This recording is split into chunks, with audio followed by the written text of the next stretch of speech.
que você acha desse discurso neopetista agora dos últimos dias, de que dizendo assim, não, vota no Lula, porque a gente já viu, o Lula não é radical. O Lula ele vai fazer um caminho em direção ao centro, ele vai privilegiar a economia, ele vai fazer um Estado desenvolvimentista, ok, você pode não concordar, mas ele não vai romper com liberdades nem individuais, vai cumprir contratos e tudo mais. Parece que esse é o discurso para que você console de alguma forma a sua culpa de votar num bandido e votar nele, né? O que você acha disso, cara? Você acha isso verossímil?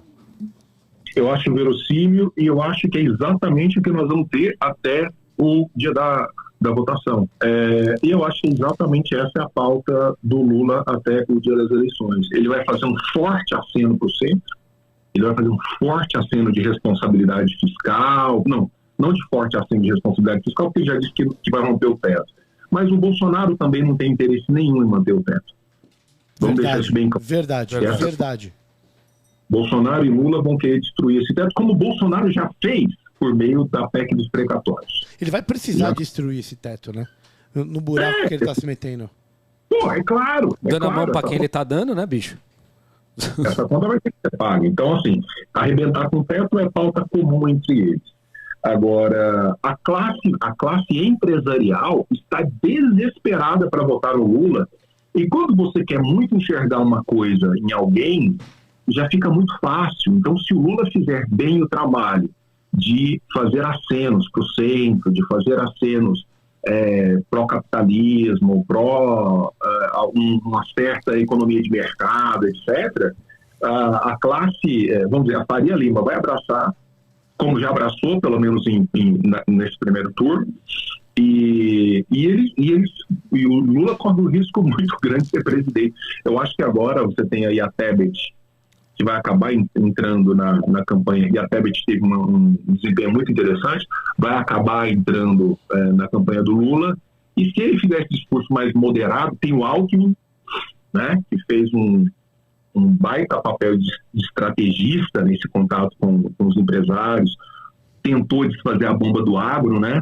Aquela fala do Lula no Jornal Nacional foi um negócio... Você tá louco, tio. Você queimou ali no meio. Ninguém tá ouvindo nada, né, cara? Esse é o problema, velho. O cara fala, ele tá dizendo o que ele vai fazer e ninguém presta atenção no que ele... Você ensina pro cara assim, cara, você não pode dar bicho de pé se você andar descalço. Você explica pro cara. Aí você fala, beleza. Aí você aplica uma prova no cara, o cara tira 10. Aí você chega em casa, como ele tá, descalço. Mas vamos fazer aqui um cálculo aqui. Vamos colocar na situação do outro. Vamos pegar aqueles caras que ganham até um salário mínimo, que dependem de auxílios, que dependem de favores estatais. Esse cara, ele tem uma memória afetiva extraordinária com relação ao governo do PT.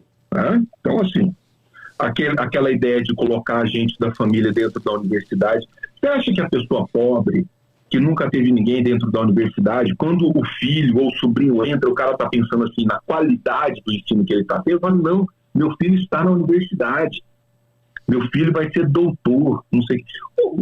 Então, isso na cabeça dessa pessoa já cria um impacto extraordinário. Outra coisa gente, empresário brasileiro, especialmente os grandes empresários brasileiros, o que eles vão fazer? Eles vão repassar custo. Então, quem vai ali sofrer com essas decisões com relação a maior ou menor estado é especialmente classe média. Então, se você pensar, se a Faria Lima fechar com Lula e se a maioria dos brasileiros, que são os pobres, fechar com Lula, não vai ser simples reverter esse voto anti-Bolsonaro, não vai ser uma tarefa simples, não. Qual que você acha que é a importância do Zema agora para o Bolsonaro? Já que a gente foi para esse lado, agora no segundo turno, a gente pega e vê Minas Gerais, você teve o Zema sendo eleito no primeiro turno aí, que foi o que a gente falou lá no começo dessa coisa doida, né, de voltar 56% no 56% no Zema e o Lula ter ganho no primeiro turno em Minas Gerais, né? Você acha que isso coloca o Zema numa questão de protagonismo? E como que o Bolsonaro, você acha que politicamente poderia encarar isso, cara? E ampliando um pouco, não só o Zema, todos os que ganharam com uma mesma pauta política do Bolsonaro, ou seja, que tem dividem das mesmas propostas, pelo menos alegadas para o Bolsonaro, você acha que teria espaço para algo tipo uma carta aos brasileiros ou alguma coisa no sentido de vamos fazer um projeto programático para que você aderindo ao projeto, né, de pautas comuns, nós tenhamos legitimidade para tentar reverter o ódio que as pessoas sentem por você? Não, eu sou muito cético em relação a isso. Eu sou muito cético. Eu acho que são duas eleições completamente diferentes. Eu vou te falar porque, assim, eu tive muita gente... Olha, eu tive um caso aqui que foi muito engraçado, que a gente riu muito internamente, de uma moça que votou no Lula para presidente, no Cleitinho, que é bolsonarista, para senador, em mim para deputado federal, e deputado estadual, sei lá, num pessoal, fez uma salada. Então, assim, não existe uma lógica racional nessa escolha. Eu acho que o Zema, a não ser que ele compre, mas assim, visceralmente uma campanha bolsonarista, visceralmente, assim, que ele entre mesmo, fala, sou Bolsonaro, aparece abraçado, tira foto e grita, talvez aí possa ter alguma influência, mas ele virar público e falar assim, não, Bolsonaro é o melhor mesmo, nós estamos com o Bolsonaro, isso aqui